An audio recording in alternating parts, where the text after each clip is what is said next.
Pessoal, vamos continuar então aí, falar sobre direitos fundamentais, semana 3, dia 5. Agora a gente vai falar sobre a inviolabilidade domiciliar. Está previsto no artigo 11, do inciso 11 do artigo 5º. O que ele vai dizer aqui? Olha, a casa é asilo inviolável, então, do indivíduo. Então aqui é a regra. Então a regra, ela é inviolável. Ninguém nela podendo penetrar sem consentimento do morador. Então ninguém pode entrar na sua casa sem o consentimento seu, ok?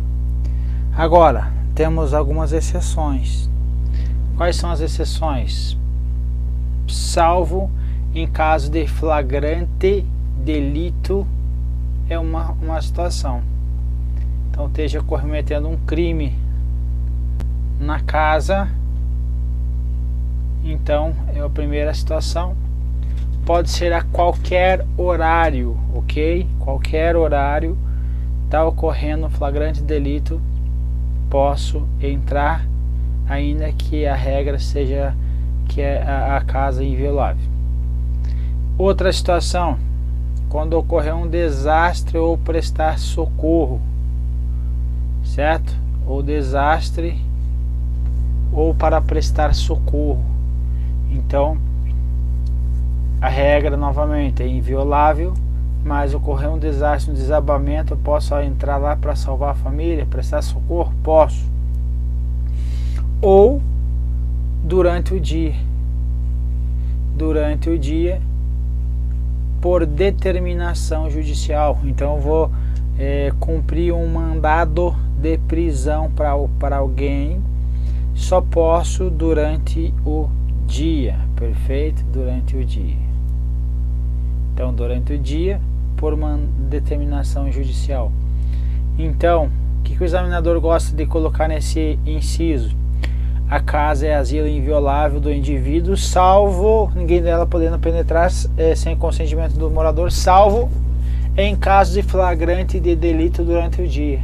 Pode? Não. Durante o dia não.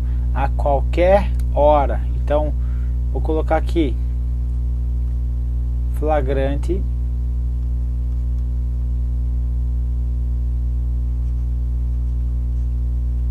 delito, desastre, e para prestar socorro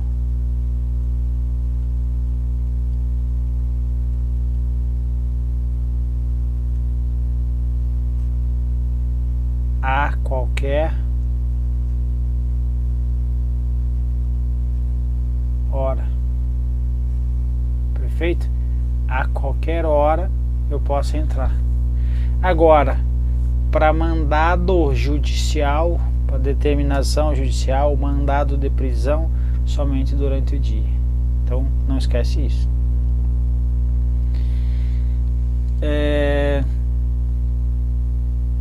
Qual é a situação aqui ainda?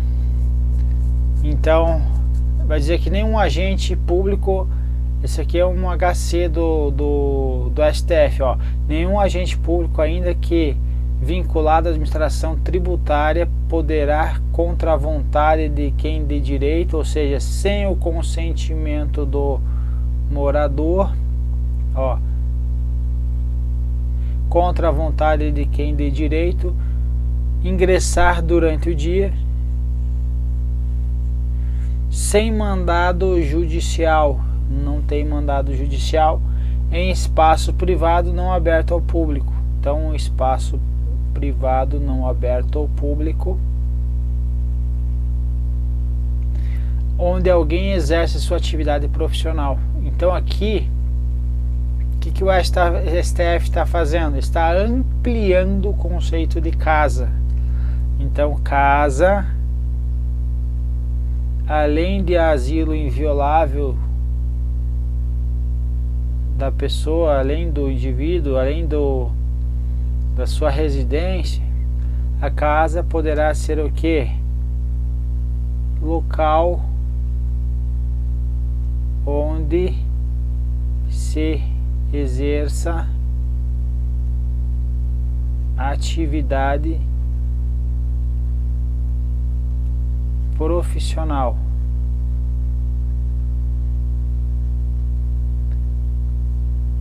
Vírgula. Qual a condição? Desde que não aberta ao público.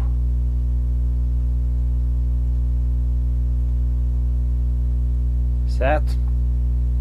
Então, isso daqui pode ser o que? Exemplo: quarto de hotel,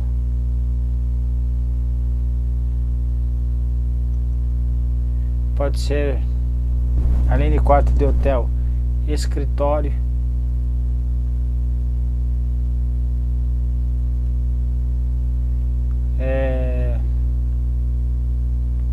navio, desde que privado, etc, tal, ok?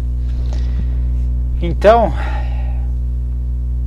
não pode entrar em espaço onde ocorra atividade profissional sem mandado judicial.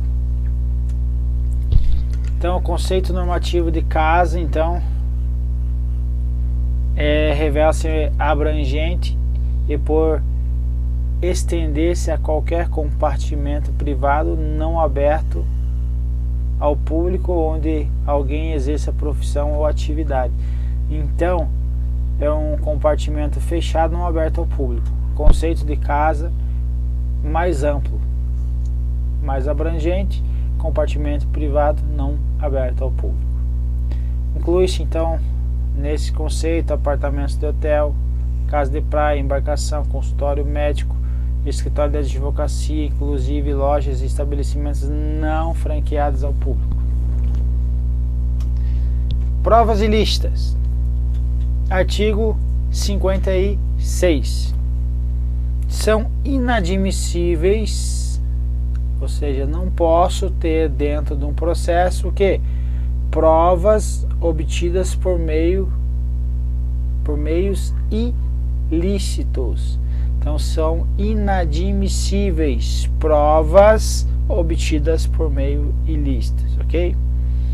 No Código de Processo Penal, o artigo 57 ainda vai falar sobre isso, que são inadmissíveis as provas ilícitas. Então, se elas são inadmissíveis, elas devem ser o que?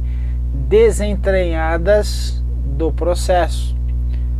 Então, as provas ilícitas desentranhadas dos processos. Então, assim entendidas as provas ilícitas, as obtidas em violação às normas constitucionais ou legais, perfeito? Então, provas ilícitas não pode, certo? Então, uma prova aqui que é uma prova ilícita, que ela teve uma violação à Constituição Federal ou legislação. Um exemplo, você grava alguém sem o consentimento dele, certo? E não é para você se defender. Isso é uma prova ilícita, não pode. Então são inadmissíveis as provas derivadas das ilícitas também. Então é o chamado do fruto da árvore envenenada, perfeito? Exceto se essa fonte puder, essa prova derivada puder ser constituída ou puder ser obtida por uma fonte independente das primeiras, ou seja, das provas ilícitas, ok? Então, tenho aqui uma prova ilícita,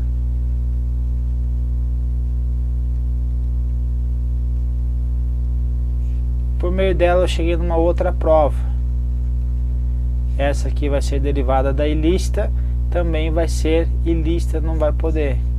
Agora, se esta prova puder ser obtida de uma fonte independente da primeira, essa mesma prova, aí essa prova vai ser possível, ok? Vai ser admissível daí. Então, fonte independente é aquela por si só, segundo os trâmites típicos de praxes próprios da investigação ou instrução criminal, seria capaz de conduzir ao fato objeto da prova. Então, isso seria o que? A fonte independente. Então, a fonte independente da primeira, ele traz a definição que seria. Ok, pessoal? Um abraço, vamos lá.